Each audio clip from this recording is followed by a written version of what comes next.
Bismillahirrahmanirrahim. Assalamualaikum warahmatullahi wabarakatuh.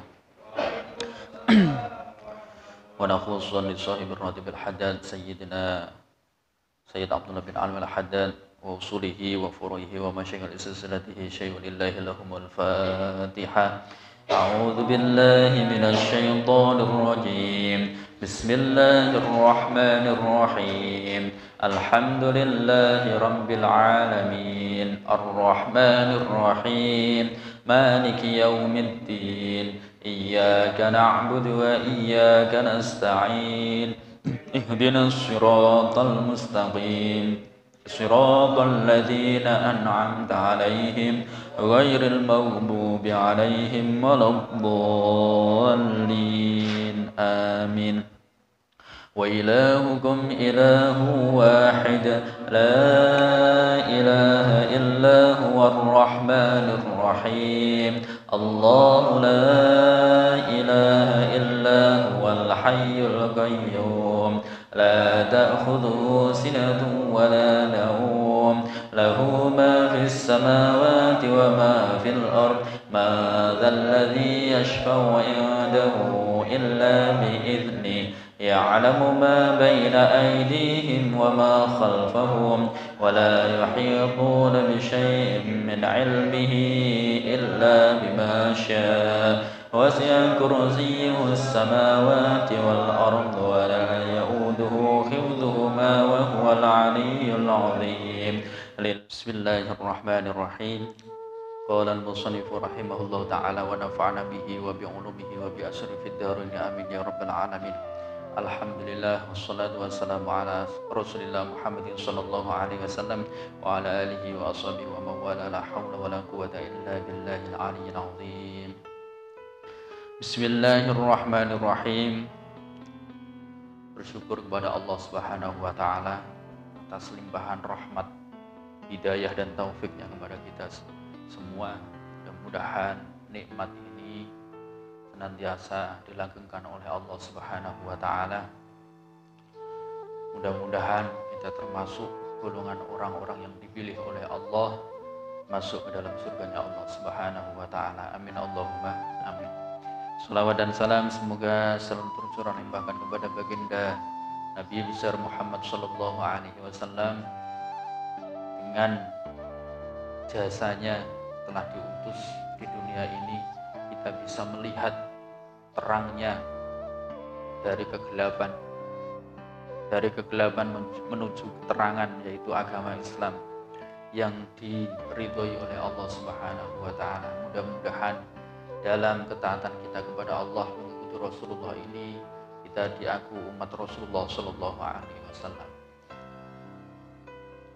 Hadirin jamaah rahimakumullah, meneruskan kajian kemarin yakni dalam kitab Minhajul Abidin, Al-Imam Al-Ghazali berkata, waqtadatil halu inda zawiddin hum asyrafu khalqillahi ta'ala an-nadhara ila kafati khalqillah bi'ainir rahmah wa tarkil mumarah. Perlu, Pak. Jadi orang Islam itu perlu yang namanya soleh.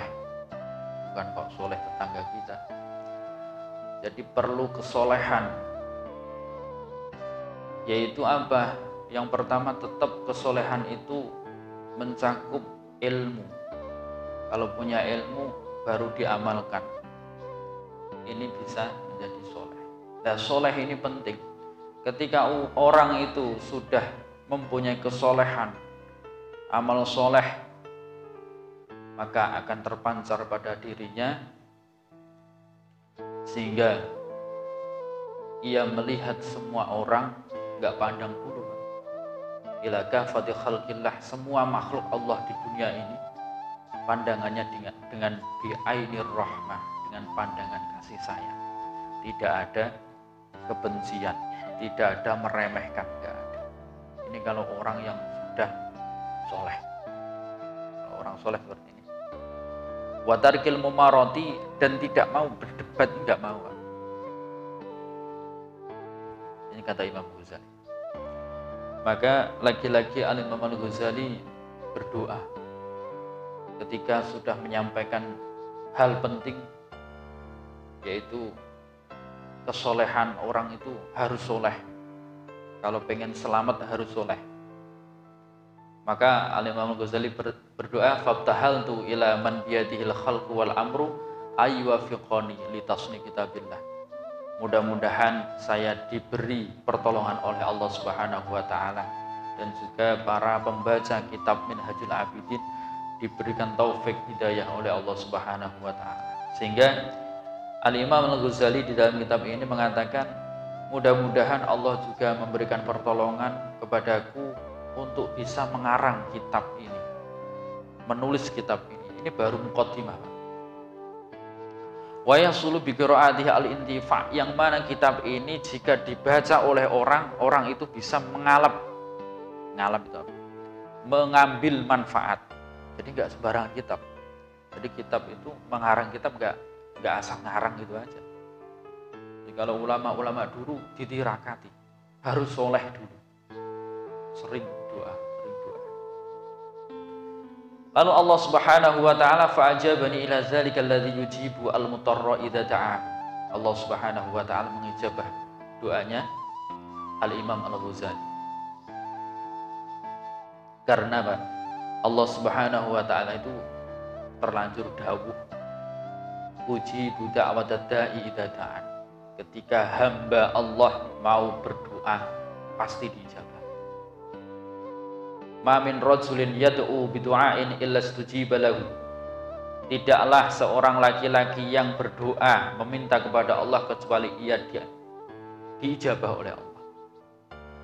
Nah, doa ini, Pak, lahu fa imma ayyajjila lahu fid dunya. Doa itu ada kalanya dikabulkan, diberikan di dunia. Kata Rasulullah sallallahu alaihi wasallam. Wa imma ayyuakhkhira lahu fil akhirah. Ada kalanya nanti pengkabulan doa kita, ya mungkin selama ini kita doa tapi kok masih gitu aja. Pokoknya doa terus. Jangan sampai, lah selama ini saya berdoa kok masih gini-gini. Jangan sampai gitu. Ini mengundang murkanya Allah. Pokoknya diem aja. Pokoknya disuruh doa ya doa. Mau Allah suruh apa?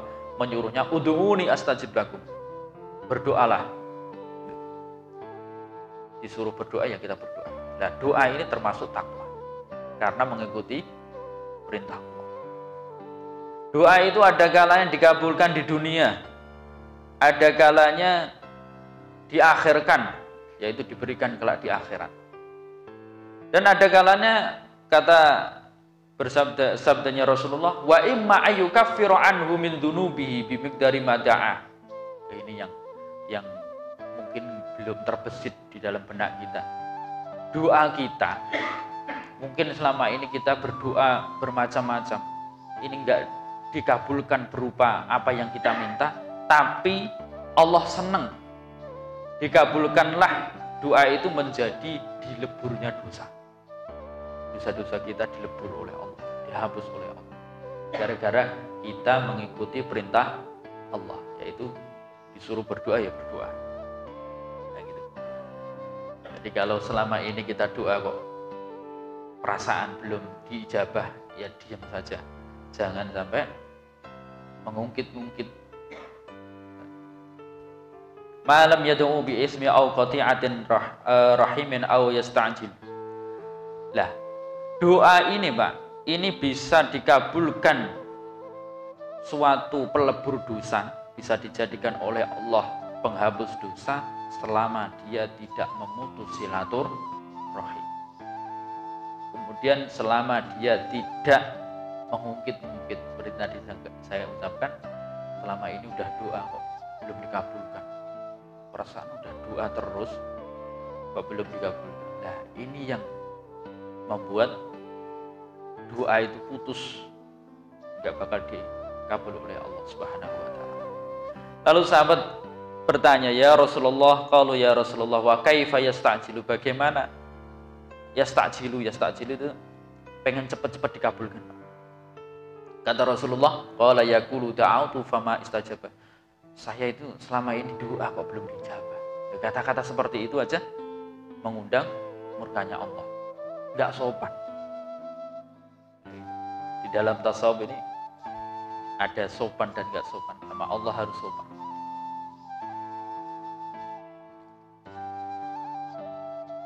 Hadirin rahimakumullah.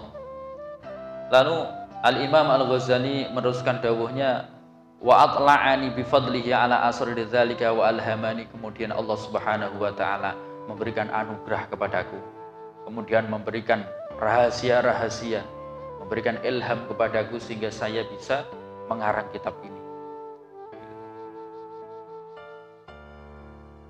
Jadi kitab ini adalah kitab terakhir karangan Al-Imam Al-Ghazali, yang mana di sini itu ada rahasia-rahasia ilmu yang ditulis oleh Al-Imam Al-Ghazali tapi nggak disebutkan. Oh, yang ini loh, yang ini nggak seperti itu, cuma ditulis saja, nggak dikasih tahu. Lalu Al-Imam Al-Ghazali menuliskan ayat di dalam kitab ini, afaman syarahallahu sadrahu lil Islam fahuwa ala nurim min rabbih. Ketika Allah Subhanahu wa taala memberikan nur Allah kepada seseorang, maka orang itu akan memeluk agama Islam dan dia akan taat pada Allah Subhanahu wa taala. Ini ciri-cirinya orang yang mendapatkan nur ilahiyah. Lalu Rasulullah Shallallahu Alaihi Wasallam bersabda, "Inan nuro," ketika nur, ketika cahaya Allah itu dimasukkan idza dakhalal qalba, ketika dimasukkan ke dalam hati manusia, maka infasaha, maka akan menjadi lega, bahagia, wansharoha, dan kalau bahasa Jawa itu jembar, kalau bahasa Indonesia pokoknya lapang dada. Ketika menghadapi masalah itu enggak kok terus putus asa, enggak, langsung mungkin ini maksud Allah baik, ya gitu. Pokoknya langsung fokusnya ke Allah. Ini kalau orang sudah diberi nur oleh Allah. Lalu faqila ya Rasulullah, hal lidzalika min alamatin ya'rifu biha. Ciri-ciri orang yang hatinya dipenuhi oleh nur Allah, yang diberi cahaya ilahi, itu seperti apa ya Rasulullah tanda-tandanya? Kata apa? Sahabat bertanya. Faqala, kata Rasulullah, at-tajafi andaril wurud, yaitu menjauhnya orang itu dari dunia, tidak cinta dunia, meskipun banyak harta tapi enggak sampai ke hati. Akhirnya apa? Dia dermawan, suka menolong.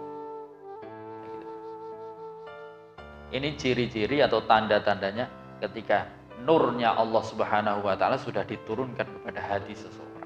Orang itu akan jauh mencintai, akan tidak mencintai dunia. Meskipun dia kaya, tapi kayanya tidak dimasukkan ke dalam hati. Karena apa? Kata Imam Ghazali, Pak, hati itu tidak bisa dimasuki dua hal, ilmu atau akhirat, dan dunia nggak bisa masuk. Ketika dunia sudah masuk ke dalam hati, akhirat mental, tidak akan masuk. Karena apa? Karena dunia ini yang kelihatan, disokong, didukung. Kenapa kok lebih masuk dunia? Karena dunia ini didukung oleh mata, didukung oleh telinga, didukung oleh rasa. Makanya akhirat kalah. Akhirat kan baru cerita-cerita. Kalau dunia kan orang mengatakan kenyataan. Makanya akhirat keluar.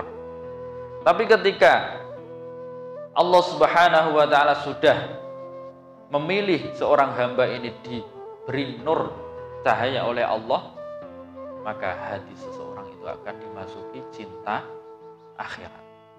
Selanjutnya wal inabatu ila daril khulud. Orang yang dipenuhi cahaya Allah, yaitu orang yang menjauhi dunia dan kembali mencintai akhirat. Senang ibadah, senang taat, senang menolong. Nah, menolongnya enggak asal menolong, Pak, tapi diniati karena Allah. Nah, karena semua apa yang di dunia ini itu dibagi menjadi dua. Dalam firman-Nya Allah Subhanahu wa taala, "Wa mal hayatud dunya illa la'ibu wa lahu wa ladarul akhirah khairun." Dunia ini adalah permainan. Kalau lagu-lagu panggung sandiwara. Tapi waladarul akhirah itu khairun. Akhirat itu adalah yang baik. Baik menurut siapa? Menurut Allah. Tidak kok baik menurut manusia. Baik menurut Allah pasti sudah jauh lebih baik daripada manusia. Ketika Allah mengatakan baik, maka manusia pun akan baik. Di dalam tafsir Munir karya Syekh Az-Zuhaili dalam menafsiri ayat ini, dunia itu dibagi menjadi dua. Al-qisma ini a'malid dunya. Jadi aktivitas orang di dunia ini dibagi menjadi dua. Yang pertama, i'malun la khaira fiha wala naf'a. Jadi pekerjaan, amaliyah, aktivitas yang dilakukan manusia di dunia ini, yang pertama, tidak ada baiknya dan tidak ada manfaatnya. Itu satu. Nah, ini wahia umur dunia al-mahdoh. Wahia al-ghalibah fi a'malin nas. Ini yang banyak dilakukan manusia. Yaitu pekerjaan yang tidak baik dan tidak manfaat. Tidak manfaat untuk akhirat. Tidak baik di kacamata syariat Islam. Yang satu, wa a'malul akhirah allati la lahwa fiha wa la la'iba wa hiya af'alul muttaqin al-akhyar. Yang kedua yaitu aktivitas-aktivitas yang mempunyai nilai kebaikan dan kemanfaatan, yaitu aktivitasnya orang yang bertakwa. Yaitu alladzina, siapa itu aktivitasnya orang yang bertakwa dalam dunia? Alladzina, yaitu orang amaru yang beraktivitas di dunia bisolahil a'mali, dengan amal soleh, wa khairil aqwal, dengan ucapan-ucapan yang baik. Tidak mau mengecewakan orang lain, tidak mau meremehkan orang lain, apalagi meremehkan. Meremehkan itu adalah salah satu tanda kesombongan seseorang. Ini adalah af'alul muttaqin, pekerjaannya orang yang bertakwa, yaitu meramaikan di dunia ini. Dia hidup dalam beraktivitas amal soleh. Ucapannya bagus, ucapannya baik. Nah, kemudian dunia itu, kata Rasulullah, mal'unatun, dilaknat oleh Allah. Ra'su kulli khati'atin ad-dunya. Pangkalnya kesalahan yaitu dunia. Ketika orang itu sudah cinta dunia, pokoknya salah, akan menjerumuskan ke dalam kesengsaraan. Kata Rasulullah, ad-dunya mal'unatun mal'unun ma fiha illa ma kana fiha min dzikrillah. Dunia itu dilaknat oleh Allah kecuali yang mana dunia itu dibarengi dengan lafaz Allah. Contoh kayak kita kerja. Banyak orang yang kerja itu cuma dunia mahdhah, hanya urusan dunia saja pikirannya. Tapi kalau orang yang tahu, orang yang berilmu, orang yang bertakwa, kerja ini diniati dibarengi dengan bismillah, dibarengi lafaz minimal gitu Pak. Ini akan menjadi akhirat. Au adda ila zikrillah, atau memang aktivitas di dunia ini untuk ibadah kepada Allah semua. Tidak hanya dibarengi bismillah, tapi juga semuanya ibadah. Wal ilmu wal muta'alimu, kata Rasulullah, wal ilmu wal alimu wal muta'alimu, orang pengajar dan orang yang belajar, pembicara dan pendengar, antara guru dan murid, ini adalah syarikan, dua orang fil ajri, yang kumpul menimbulkan, menghasilkan pahala. Jadi dua orang yang kumpul, ketika kumpul menghasilkan pahala, yaitu murid dan guru. Kata Rasulullah, wasairun nas hamajun la khaira fihi. Dan selain itu tidak ada baiknya, kata Rasulullah. Karena apa? Awal orang melangkah ke amal soleh itu harus kumpul dulu Pak. Orang bisa berbuat soleh, bisa memilih ini soleh apa enggak, ini harus kumpul dulu. Artinya yang kumpul ini ngaji, kayak gitu. Makanya kalau enggak mau kumpul, maka kata Rasulullah, hamajun, kejam, la khaira fihi, kebangetan gitu, enggak ada baiknya. Memang harus kumpul. Artinya kumpul harus ngaji. Baik hadirin rahimakumullah, kita berdoa mudah-mudahan hati kita dipenuhi oleh nurnya Allah Subhanahu wa ta'ala. Ketika nur sudah masuk ke dalam hati kita, kita akan mudah untuk niat lillahi ta'ala, untuk taat kepada Allah, untuk wal istidadu lil mauti qabla nuzulil maut, untuk mempersiapkan bekal kematian. Karena orang yang cerdas itu Pak, cerdas indallah, cerdas di sisi Allah, yaitu orang yang beramal soleh untuk bekal setelah mati. Itu yang orang yang cerdas.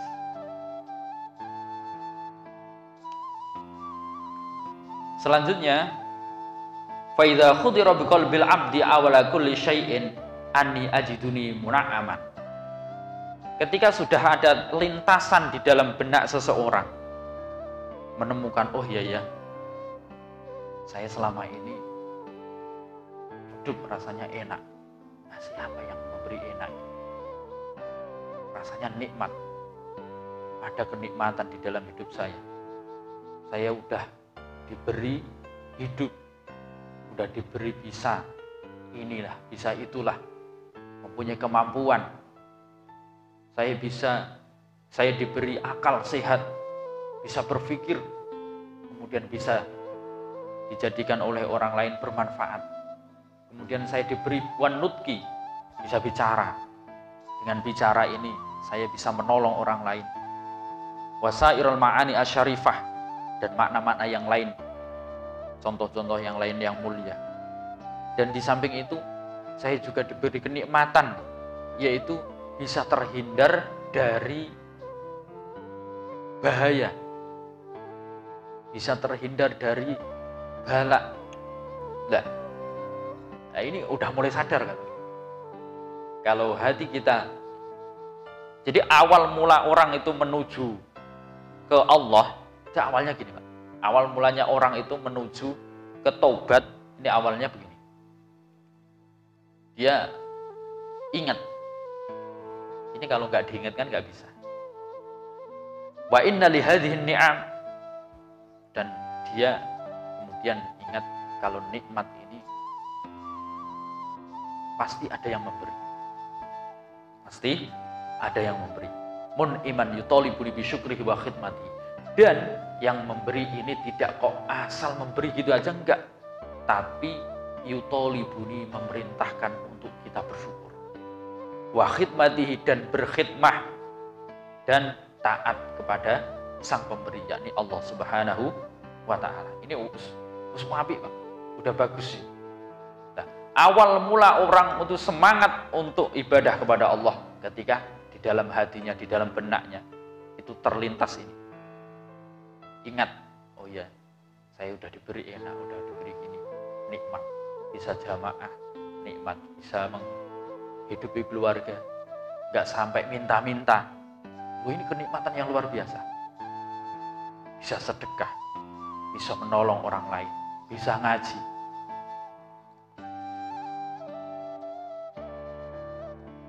Ini Allah Subhanahu wa ta'ala memerintahkan kepada kita yang telah diberi kenikmatan banyak sekali, banyak semua ini, untuk bersyukur dan taat. Tapi fa'in ghafalna an dzalik, kata Imam Ghazali, ketika kita lupa ya tidak ingat, Pak ya. Kalau lupa nggak ingat, yang mengingatkan ini siapa? Yaitu Allah, tetap Allah, kembalinya ke Allah. Kata Imam Ghazali, ketika seseorang itu lupa atas kenikmatan itu, atau ketika orang itu sudah lupa untuk bersyukur dan taat kepada Allah, fayuzidu anni nikmatahu, maka nikmat itu akan dicopot oleh Allah, kenikmatannya. Tapi bentuknya mungkin bisa masih banyak orang yang bergelimangan harta, tapi enggak nikmat, nikmatnya dicabut. Karena nikmat itu dalam hati. Mungkin nikmat makanan di mulut, Pak ya, bukan kok di bentuknya. Jadi nikmatnya dicabut. Maka kelihatannya mewah, tapi biasa-biasa saja. Maka kadang malah kurang. Maka beruntunglah kita diberi pertolongan oleh Allah, diberi hidayah oleh Allah, bisa mensyukuri nikmat ini, bisa taat kepada Allah Subhanahu wa ta'ala. Hadirin rahimakumullah.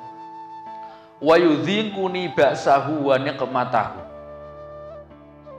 Tidak hanya dicabut nikmatnya saja, tapi diberi sakit oleh Allah. Diberi sakit. Itu suatu bentuk siksaan dari Allah bagi orang yang tidak mau bersyukur. Minimal siksaan yang diturunkan oleh Allah bagi orang yang tidak mau bersyukur dan taat itu adalah susah. Minimal susah. Paling sepelenya itu adalah susah.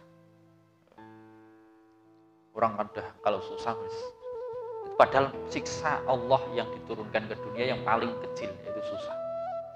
Waqad ba'atha ilayya rasulan, dan Rasulullah Shallallahu alaihi wasallam diutus ke bumi ini membawa mukjizat, menyebarkan agama Islam, mengajarkan kepada kita bahwa kita itu mempunyai Tuhan, Rabban jalla dzikruhu, qadiran aliman hayyan muridan mutakalliman, yaitu yang maha mampu, yang maha mengetahui, yang maha hidup, yang maha menghendaki, yang maha berbicara. Dialah zat ya'mur wa yanha, yang memerintahkan, dan wa yanha, zat yang mencegah. Qadiran ala ayyu akiba in asaituhu, dialah zat yang berkuasa untuk menyiksa orang-orang yang bermaksiat, menyiksa orang-orang yang tidak mau mengikuti aturan-aturan Allah. Wa yusibu in ata'tuhu aliman. Wa yusibu, dan Allah Subhanahu wa ta'ala kuasa memberi anugerah yang besar bagi orang yang taat kepadanya. Aliman bi asrori, kata Imam Ghazali, Allah itu adalah zat yang melihat apa itu yang ada di benak kita. belum kita ucapkan sudah dilihat oleh Allah. Wa ma yakhtaliju fi afkari, dan apa yang di dalam pikiran kita Allah melihat. Waqad wa'ada wa au'ada, dan Allah Subhanahu wa taala telah menjanjikan bagi orang-orang yang beriman dan beramal soleh, yaitu dijanjikan mendapatkan pahala dan surga. Wa au'ada, dan Allah Subhanahu wa taala telah mengancam, tertulis di dalam Al-Qur'an, ancaman-ancaman Allah banyak sekali. Ancaman bagi siapa? Man kafara wa asa bil iqabi wan nar. Bagi orang yang kafir. Artinya kafir ini tidak mau taat, tidak mau bersyukur. Kafir ini bukan kok hanya non muslim, Pak. Jadi orang muslim pun bisa kafir, maknanya ketutup, hatinya ketutup. Yang mungkin sering kita dengar ya, Islam KTP lah, itu masih ketutup, belum dapat hidayah. Ini tetap dapat siksa. Wa amara bil tizami qawanini syar'i. Dialah zat yang memerintahkan ketetapan-ketetapan, aturan-aturan pada syariat agama Islam. Fa yaqau fi qalbihi annahu mungkinun, ketika seseorang, ketika kita sudah terlintas ingat bahwa kita hidup ini ada yang menghidupkan, kenikmatan ini ada yang memberi, semua ini adalah kuasa Allah, maka ini udah mulai melangkah untuk beribadah yang sungguh-sungguh. Maka kata Imam Ghazali, kalau sudah seperti ini melangkah ke tobat, awalnya tobat.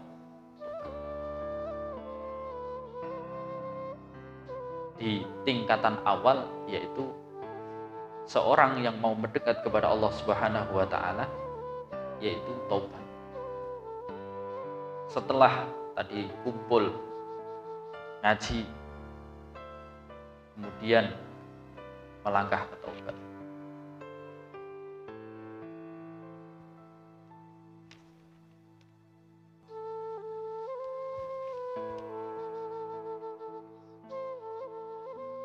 Hadirin rahimakumullah.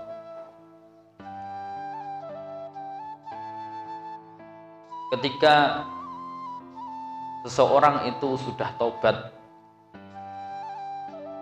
maka kata Imam Ghazali, fata'ammal fa'idan hiya arba'atun ad-dunya wal khalqu wa syaitanu wan nafsu. Ini harus dihindari. Harus dihindari bagi orang yang taubat, yaitu pertama dunia, yang kedua makhluk, yang kedua makhluk atau orang atau manusia, yang ketiga syaitan, yang keempat nafsu. Ini penghalang seseorang untuk tobatnya sungguh-sungguh, yang bisa menghalangi orang-orang yang mendekatkan kepada Allah, yaitu dunia, manusia, syaitan, dan nafsu. Aqobatul awaik, penghalang itu yang ada 4 tadi. Fayahtaju ila qat'iha, ini harus dihilangkan kalau kita mau benar-benar pengen mencari ridhonya Allah. Lah, kata Imam Ghazali, 4 itu bisa dihilangkan, bisa ditolak dengan 4 perkara. Yang pertama, at-tajarrudi anid dunya, yaitu tidak mencintai dunia, menghindar dari dunia, hatinya yang menghindar. Bukan kok kita terus gak bekerja, enggak, hatinya yang menghindar. Wa tafarrudi anil khalqi, kalau bahasa Jawanya mencil, Pak. Kalau bahasa Arabnya uzlah, kalau bahasa Indonesianya apa? Menjauh, ya. Menjauh dari sering bertemu orang, pokoknya secukupnya saja. Wa tafarrudi anil khalqi, atau kalau kita kuat, kita mampu, sering berkumpul nggak apa-apa, asal nggak terbawa arus. Ini yang diamalkan oleh sebagian para walinya Allah, ini malah sering ke diskotik gitu Pak. Malah masuk ke orang-orang yang maksiat. Tapi dengan syarat dia tidak terbawa arus dan bisa merubah. Ini boleh. Tapi bagi orang-orang awam, orang-orang biasa, langkah awal yaitu harus sedikit demi sedikit tidak mencintai dunia, kemudian sedikit demi sedikit untuk tidak sering berkumpul. Wal muharabati ma'asyaitoni, dan yang ketiga yaitu memerangi setan. Yang keempat, wal qahri lin nafsi, memaksa nafsu. Fa amman nafsu fa asyadduha. Gini Pak, setan itu, godaan setan sama nafsu itu lebih kuatan nafsu. Karena nafsu itu tidak bisa menghindar dari tubuh kita, tidak bisa menghindar dari kita. Pokoknya nempel terus. Karena oleh karena itu Imam Ghazali mengatakan fa amman nafsu, maka nafsu fa asyadduha, itu yang lebih kuat. Idz la yumkinuhu atajarrudu anha, karena kita tidak bisa menghindar dari nafsu. Bisanya itu mengolah nafsu ini menjadi nafsu mutmainnah. Nah, nafsu itu kata Syekh Muhammad Ihsan Jampes Kediri yang menjelaskan kitab Minhajul Abidin ini Pak. Ini beliau mengatakan, mengutip dari ulama terdahulu, nafsu itu dibagi menjadi 7. Yaitu yang pertama nafsu amarah, yang dikutip dari ayat, yang diambil dari ayat innan nafsa la'ammaratun bisu. Sungguh nafsu atau jiwa itu memerintahkan pada keburukan. Hakikatnya nafsu itu seperti ini. Kalau nafsu yang tidak mendapatkan cahaya dari Allah, nur dari Allah, itu mengajaknya ke kejelekan terus. Nah, nafsu ini memerintahkan seseorang pada keburukan. Dan apabila memerintahkan pada kebaikan, nanti endingnya atau akhirnya itu buruk juga. Ini nafsu amarah. Yang kedua nafsu lawamah,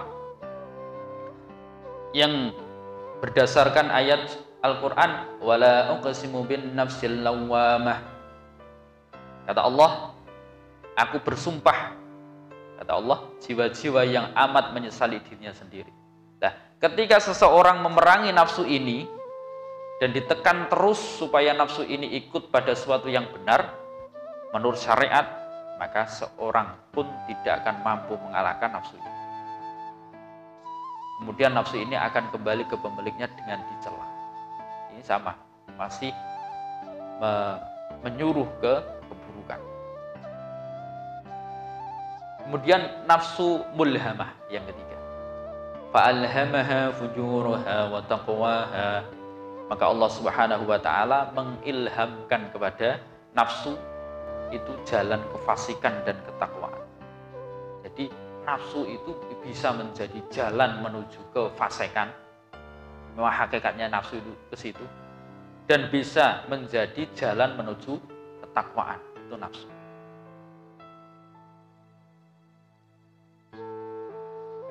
Nafsu mulhamah, yaitu ketika seorang memerangi nafsu ini dengan susah payah, harus ada tirakat, zikiran, puasa, atau gimana. Nafsu ini cenderung pada ridhonya Allah. Jadi orang yang mempunyai nafsu mulhamah ini biasanya ya wiridan, zikiran, sholat jamaah gitu, yang aktivitasnya diridhoi oleh Allah Subhanahu wa taala. Walaupun awal nafsu ini memerintahkan kepada kefasikan. Awal-awal mungkin orang itu ke masjid karena pengen ikut-ikutan dulu, kemudian pengen pamer dulu. Tapi dengan kegigihan dia, dengan kesungguhan dia, bisa merubah nafsu ini, bisa diridhoi oleh Allah. Kemudian yang keempat, nafsu mutmainnah. Yang kelima, nafsu radiyah. Yang keenam, nafsu mardiyah. Yang ketujuh, nafsu kamilah.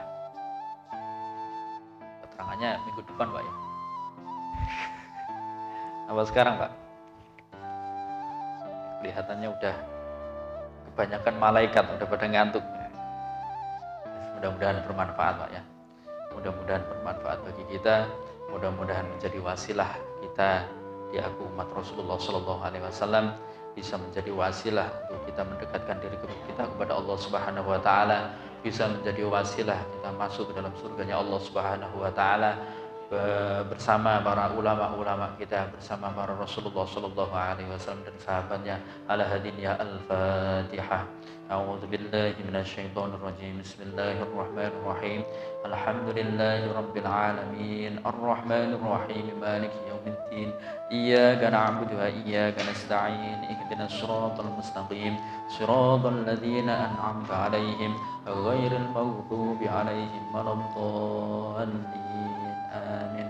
Demikian yang bisa kami sampaikan, kurang lebihnya mohon maaf. Wassalamualaikum warahmatullahi wabarakatuh.